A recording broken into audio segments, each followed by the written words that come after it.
বাংলাদেশের গণমান্য আলেমদের মধ্যে একজন আল্লামা শাহ আহমদ শফী।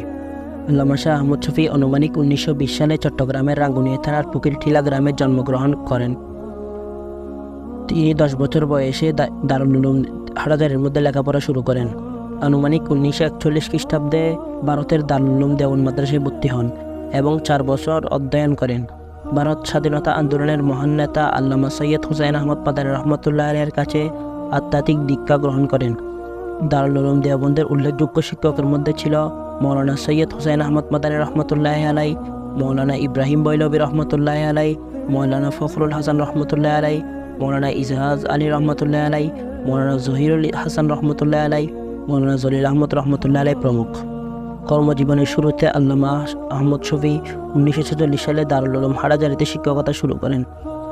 1407 হিজরি 1986 সালে মহাপরিচালকের দায়িত্ব পালন শুরু করেন।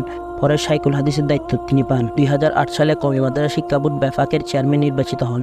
এছাড়া আন্তর্জাতিক মজলিসের তাহফুজা খতমে নবুওয়াত বাংলাদেশের সভাপতি হিসেবে দায়িত্ব পালন করেন। 19 জানুয়ারি 2010 সালে হাটহাজারী মাদ্রাসায় এক সম্মেলনে হেফাজতে ইসলাম বাংলাদেশ নামে এক সংগঠন প্রতিষ্ঠাতা করেন।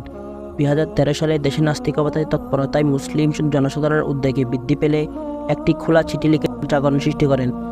আল্লামা আহমদ শফী রহমতুল্লাহ আলাইহি 6 এপ্রিল 2013 সালে তার নেতৃত্বে ইসলাম ও মহানবী সাল্লাল্লাহু আলাইহি ওয়াসাল্লাম কটুকারীদের বিচারের দাবিতে ঢাকা বৃহত্তম সমাবেশ হয়। অতঃপর 5 মে ঢাকা সহ পুরো দেশ অবরোধ করা হয়। 2017 সালে 11 এপ্রিল সুদীর্ঘকালের ধারাবাহিকতার প্রচেষ্টা আল্লামা শাহ আহমদ শফীর নেতৃত্বে গণপ্রজাতন্ত্রী বাংলাদেশ সরকারের মনোনীত প্রধানমন্ত্রী শেখ হাসিনা ও কওমি মাদ্রাসা দাওরায়ে হাদিস সনদকে মাস্টারের আরবি ইসলামিক স্টাডিজ সম্মানে ভূষিত করেন।